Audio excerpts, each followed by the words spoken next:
ભારત અને પાકિસ્તાનનું જે યુદ્ધ હતું એ યુદ્ધ વિરામ તો થઈ ગયું છે, પણ સવાલો એના પર અને હવે કદાચ ભારતના લોકોએ સમજવાની ખૂબ જરૂરી છે. કારણ કે આપણો દુશ્મન એ દુશ્મનને જે કહેવાય ને કે સાથ અને સહકારને સહયોગ કરતો હોય તેનો આપણે બોયકોટ કરવો ખૂબ જરૂરી છે. કારણ કે પાકિસ્તાન જ્યારે ભારત પર હુમલા કરી રહ્યું હતું ડ્રોનથી, મિસાઇલોથી, ત્યારે એમને ચીન, ચાઇના અને તુર્કી, અઝરબૈજાન આ બધા જ જે શહેરો છે તે પાકિસ્તાનને સપોર્ટ કરતા હતા. તુર્કીમાં લોકો પોતાના પેકેજ સાથે ત્યાં ફરવા માટે જતા હોય છે, વિવિધ કપલ જતા હોય છે, સાથે સાથે ફ્રેન્ડ્સ પરિવાર સાથે ત્યાં ફરવા માટે જતા હોય છે, ચાઇના જતા હોય છે, આ બધી જ જગ્યાએ જતા હોય છે. ત્યારે આપણા દેશ પર જેણે હુમલો કરવાનો પ્રયત્ન કર્યો ને એને જે સપોર્ટ કરે છે તેને સ્વાભાવિકપણે આપણે બોયકોટ તો કરવો પડે. અને આવી જ એક પહેલ સુરતમાંથી સામે આવી છે. નમસ્કાર, આપ જોઈ રહ્યા છો ન્યૂઝ રૂમ અને આપની સાથે હું છું ભાવિક.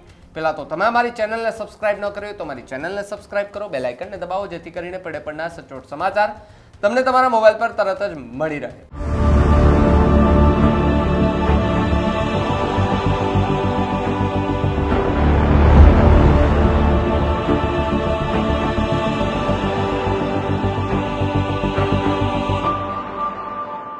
ભારત પાકિસ્તાન યુદ્ધ વચ્ચે પાકિસ્તાન અને આતંકવાદને પ્રોત્સાહન આપનાર તુર્કી સહિત અઝરબૈજાનના ટૂર પેકેજને સુરતના અનેક ટૂર સંચાલકોએ બોયકોટ કરવાનો નિર્ણય લીધો છે. અને આ નિર્ણય સાથે હું પણ સહમત છું, એક ભારતીય તરીકે, એક રાષ્ટ્રપ્રેમ તરીકે. કારણ કે મારા દેશને કે જે નુકસાન પહોંચાડવા માંગે છે ને એને જે લોકો સપોર્ટ કરે છે તેનો સ્વાભાવિકપણે આપણે બોયકોટ કરવો ખૂબ જરૂરી છે. કારણ કે કયા સ્થિતિ અને એવી સ્થિતિ પેદા કરવા માટે મજબૂર થયા હતા જેણે ભારત પર હુમલો કર્યો અને એને સપોર્ટ કરવા માટે આતંકવાદને, સૌથી મોટો સવાલ એ કે આતંકવાદને તુર્કી અને અઝરબૈજાન સપોર્ટ કરે છે. હવે આપણે જાગવાની જરૂર છે. આપણે ખાસ કરીને એ ચાઇનાના માલ વાપરવાની જરૂર નથી, કારણ કે એના પર બોયકોટ કરો, એ માલ જ નથી જોતો. એ વસ્તુ આપણે ભારતમાં મળે છે, ભારતીય બનાવટી આપણે વાપરવી નથી. આપણે ચાઇનાનો સસ્તો મળે છે, આપણે માલ લઈએ છે. 2-5 પૈસા આપણા લોકો કમાય તો એમાં આપણને એવું થાય કે ભાઈ 2-5 પૈસા મોંઘું છે, ચાઇનાનો સસ્તો આવે તો લઈ લઈએ. પણ હવે આપણે એ 2-5 પૈસા સાઈડમાં મૂકીએ ને આપણા લોકોની કમાણી કઈ રીતે થાય ને ભારતનો પૈસો ભારતમાં કઈ રીતે રહે એના પર વિચાર કરવો ખૂબ જરૂરી છે. કારણ કે ચાઇનાવાળા અહીંયા સસ્તું લઈ આવે ને પૈસા આપણે ત્યાં લઈ જાય. અને કહેવત છે, ચલે તો ચાંદ તક વરના રાત તક. આ ચાઇના જેવી વસ્તુ છે.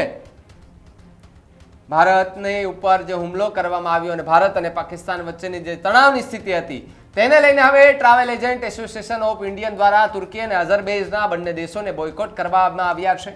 આતંકવાદને પ્રોત્સાહન આપતા પાકિસ્તાનને મદદ કરતા તુર્કી અને અઝરબૈજાનમાં કોઈ પણ ટ્રાવેલરને ભારતની એક પણ ટ્રાવેલ એજન્સી મોકલશે નહીં. ભારત પર આ બંને દેશોની ઇકોનોમી ચાલી રહી છે, જેથી આ બંને દેશોની ઇકોનોમી તોડવા માટે ટ્રાવેલ એજન્ટ એસોસિએશન ઓફ ઇન્ડિયાએ સૌથી મોટો નિર્ણય કર્યો છે. શું કહી રહ્યા છે ટ્રાવેલના એજન્ટો સુરતવાળા, એમને પણ સાંભળીએ. મારું નામ સતીશ વઘાસિયા, હું મોટા વરાછાથી જેબી ટૂર્સ એન્ડ ટ્રાવેલ્સ કંપની અમે ચલાવીએ છીએ. અમારું મેઇન તો ગુજરાતી ફૂડ કિચન સાથેના ટૂરનું પ્રવાસોનું આયોજન કરવાનું અમારું મેઇન કામ છે. અને સાથે સાથે અમે દેશ વિદેશના પ્રવાસોનું પણ આયોજન કરીએ છીએ. ખાસ કરીને જ્યારે વાત છે અત્યારે ભારત પાકિસ્તાન વોરની, તો આવા સમયમાં અને આવા સંજોગોમાં રાષ્ટ્ર પ્રથમ સમજીને દેશના હિતમાં અને દેશના સપોર્ટમાં અમે કાર્ય કરવું એ હરેક નાગરિકની એક ફરજ છે. તો આના સપોર્ટમાં અમે પણ એઝ અ ટ્રાવેલ એજન્ટ અમે લોકોને સપોર્ટ કરીએ છીએ, દેશને સપોર્ટ કરીએ છીએ કે જે લોકોના ઓલરેડી પ્લાન થઈ ગયા હતા એમના કેન્સલેશન અને ડાયવર્ટેશનમાં અમે સહયોગ કરીએ છીએ. અને જે નવી ઇન્ક્વાયરીઝ આવે છે એમને પણ અમે એવું સમજાવીએ છીએ કે જે ખુલીને દુશ્મન દેશના સપોર્ટમાં જ્યારે આવ્યા છે, તુર્કી, અઝરબૈજાનની જ્યારે વાત છે, તો અમે એ દેશને અવોઇડ કરીએ છીએ, એમને બોયકોટ કરીએ છીએ. અને એના ઓપ્શન્સમાં દુબઈ, સિંગાપોર, મલેશિયા, થાઈલેન્ડ, બાલી વગેરેના અમે ઓપ્શન્સ આપીએ છીએ. સર, કેટલા પ્રમાણમાં કેન્સલ થયા છે? કેટલા પહેલા જતા હતા, કેટલા લોકો અંદાજિત અત્યારે કઈ રીતનો આંકડો સામે? ઓન એન એવરેજ હું તમને વાત કરું તો વર્ષના લગભગ 2-3 લાખ લોકો તો કમસે કમ અહીંયાથી લોકો ટ્રાવેલ કરતા હશે. અને ખાસ કરીને જ્યારે ઉનાળુ વેકેશનની વાત છે તો અત્યારે મેક્સિમમ લોકોનો પ્રવાસ હોય છે અત્યારે એ સમયમાં, અને લગભગ લોકો કેન્સલેશન મોડમાં છે. તમારો આ નિર્ણય કે શું કારણ? નહીં, એનું કારણ તો કોઈ નથી. બસ એક રાષ્ટ્રભાવના અને જે બાળપણથી આપણા સંસ્કારો અને જે સંસ્કૃતિ આપણે ચાલ્યા આવ્યા છીએ તો એ વસ્તુને માનીને રાષ્ટ્ર પ્રથમના નારા સાથે અમારો આ સ્વેચ્છાય નિર્ણય છે. હા, એટલું જ કેવું છે કે જે આપણી પાકિસ્તાન જે કન્ટ્રી છે જેની સાથે જે અત્યારે માહોલ છે, તો જે પાકિસ્તાન કન્ટ્રીને જે સપોર્ટ કરતા હોય એ દેશના પ્રવાસ આપણે ના કરવા જોઈએ. અને લોકો પણ અત્યારે જાગૃત જ છે અને સામેથી લોકો આવીને એવું કહે છે કે આપણે આ પ્રવાસ કેન્સલ કરવા છે. લોકોને કઈ રીતે સમજાવી રહ્યા છો તમે કે બસ લોકો આપણે એવું કહી રહ્યા છે અને લોકો સામેથી પણ એવું જ કહે છે કે જે આપણા દુશ્મન દેશ કન્ટ્રી છે એને જે તે સપોર્ટ કરતા હોય એ દેશનો આપણે પ્રવાસ નથી કરવો અને આપણને એના ઓપ્શનમાં બીજી કોઈ કન્ટ્રીનો અમને સેમ સિમિલર પેકેજ આપો, તો જેથી કરીને આપણે એને સેમ સિમિલર કન્ટ્રીના પેકેજ આપીએ છીએ, જેમ કે બાલી, સિંગાપોર, મલેશિયા, તો આવી બધી કન્ટ્રીનો આપણે એના ઓપ્શન આપીએ છીએ. તો આ એક પહેલ છે, એ પહેલ યથાવત રહેવી જોઈએ. આ માત્ર એક ટૂર એન્ડ ટ્રાવેલ્સ વાળાએ નહીં, પણ ગુજરાત ભારતમાં જેટલા ટૂર એન્ડ ટ્રાવેલ્સ ચાલે છે એ જો પોતાનો ધંધો ને બધું સાઈડમાં મૂકી અને રાષ્ટ્ર પ્રેમ, દેશ પ્રેમ માટે અને દેશને જો પ્રેમ કરતા હોય તો અત્યારે જ આ બધાને બોયકોટ કરી દેજો. કારણ કે એ લોકો આતંકવાદને સપોર્ટ કરે છે, ત્યાંય હથિયારો મોકલાવે છે, એમને સમર્થન આપે છે. ત્યારે સ્વાભાવિકપણે કે જેની ઇકોનોમી આપણા થકી ચાલતી હોય, આપણા દેશના આર્થિક તંત્રથી ત્યાં આર્થિક તંત્ર ચાલતું હોય, તો એવા દેશોને તોડી પાડવા માટે ભારતે હવે મક્કમ બનવું પડશે, સક્ષમ બનવું પડશે. જો કે ભારતના લોકોને કહેવું નથી પડતું, કારણ કે એ દુશ્મન જ હોય છે અને દુશ્મનને જો કોઈ સપોર્ટ કરે તો એ પણ આપણો સૌથી મોટો દુશ્મન કહેવામાં આવે છે. ત્યારે તુર્કી અને અઝરબૈજાન, અને સ્વાભાવિકપણે કે જ્યારે તુર્કીમાં ભૂકંપ આવ્યો હતો ત્યારે સૌથી પહેલા ભારતે ત્યાં મદદ કરી હતી. એ તુર્કીએ ન ભૂલવું જોઈએ, પણ તુર્કી એ પાકિસ્તાનનો જ એક ભાગ છે એવું કહી દઈએ, કારણ કે પાકિસ્તાન છે એ આતંકવાદીઓ છે. પાકિસ્તાન ઓલો વાંદરો ગુલાટી મારે ને તો એ ગુલાટી મારતો જ રહે, એને તમે સિક્કો ગમે એટલું સીધું ઉભાનું તો ન ઉભે. એ જ રીતે અઝરબૈજાન અને તુર્કીમાં પણ એવું છે. તુર્કી કદાચ ભૂલી ગયું છે કે ભારતે જ્યારે એમના પર મુસીબત આવી હતી ત્યારે ભારતે જ મદદ કરી હતી, ત્યારે અન્ય કોઈ દેશો આવ્યા હતા નહોતા આવ્યા ખબર નહીં, પણ સૌથી પહેલી જાહેરાત ભારતમાંથી થઈ હતી. અહીંયાથી પ્લેન ગયા હતા, ત્યાંના લોકોની મદદે ગયા હતા. પણ આજે તુર્કી નફટાઈ કરી રહ્યું છે અને દોસ્તી નિભાવવાને બદલે દુશ્મની નિભાવી રહ્યા છે. તો આપણે પણ તુર્કી જવાનું બંધ કરીએ, અઝરબૈજાન જવાનું બંધ કરીએ, જેથી કરીને એની આર્થિક ઇકોનોમી છે તે તૂટી પડે ને લોકોને સમજાય કે આપણે ખોટી રીતે આતંકવાદીને સમર્થન કરતા હતા, આતંકવાદને સમર્થન કરી રહ્યા હતા. ભારત પાસે માફી માંગવી પણ ખૂબ જરૂરી છે, તુર્કી દેશે ખાસ કરીને, કારણ કે તુર્કીની સૌથી પહેલા મદદ ભારતે કરી હતી. ત્યારે સુરતના અનેક ટૂર એન્ડ સંચાલકોએ તુર્કી અને અઝરબૈજાનના ટૂર પેકેજને બોયકોટ કરવાનો નિર્ણય લીધો છે. ટૂર સંચાલકો તુર્કી અને અઝરબૈજાન જેવા અન્ય પ્રવાસન સ્થળો પર લોકો હરવા ફરવા માટે જવા અંગે સમજાવી રહ્યા છે. આ સાથે જ અન્ય દેશ કરતા ભારતમાં લોકો ફરવા જાય તેવી અપીલ પણ કરવામાં આવી રહી છે.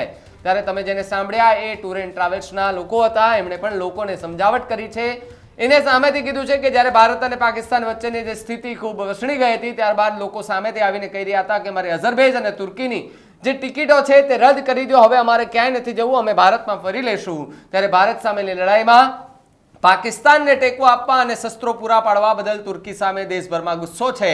આ જ ક્રમમાં મહારાષ્ટ્રના એકનાથ શિંદે જૂથની શિવસેનાએ મુંબઈ એરપોર્ટ પર ગ્રાઉન્ડ સ્ટાફ હેન્ડલિંગ કંપની સામે વિરોધ શરૂ કર્યો છે અને શિવસેનાએ આ તુર્કી કંપની સેલેબી NAS પર રાષ્ટ્ર વિરોધી પ્રવૃત્તિમાં સામેલ હોવાનો પણ આરોપ લગાવ્યો હતો. આ કંપની મુંબઈ એરપોર્ટ પર ગ્રાઉન્ડ સ્ટાફ હેન્ડલિંગનું કામ કરે છે. આ કંપની ખાસ કરીને નાની એરલાઇન્સ માટે કામ કરે છે. તેમની પાસે પોતાનો ગ્રાઉન્ડ સ્ટાફ નથી. તેમાં અકાશા એરલાઇન્સ, ટર્કીશ એરલાઇન્સ અને ઘણી અન્ય વિદેશી એરલાઇન્સનો સમાવેશ થાય છે. આ કંપની વિરુદ્ધ આંદોલન કરી રહેલા શિવસેનાના ધારાસભ્યો અને અન્ય નેતાઓનું કહેવું છે કે ઓપરેશન સિંદૂર વિરુદ્ધ તુર્કીએ ખુલ્લેઆમ પાકિસ્તાનને ટેકો આપ્યો છે, એ માટે થઈને અમે એમને વિરોધ કરી રહ્યા છે. અને આવી સ્થિતિમાં આ દેશ હવે ભારતનો દુશ્મન દેશ બની ગયો છે. ને આવા દુશ્મન દેશની કંપનીને દેશની આર્થિક રાજધાની મુંબઈમાં બંને એરપોર્ટ પર કામ આપી ન શકાય. કંપની ગ્રાઉન્ડ સ્ટાફનું સંચાલન કરે ગમે તે હોય. આ ટર્કીશ કંપની અહીં ઘણી એરલાઇન્સ માટે ગ્રાઉન્ડ સ્ટાફ હેન્ડલિંગનું કામ કરે છે. આ કોઈ પણ સંજોગોમાં રાષ્ટ્રીય હિતમાં નથી. શિવસેનાના મતે તેમની માનસિકતા પાકિસ્તાની છે અને આ એક ભ્રામક વૃત્તિ છે.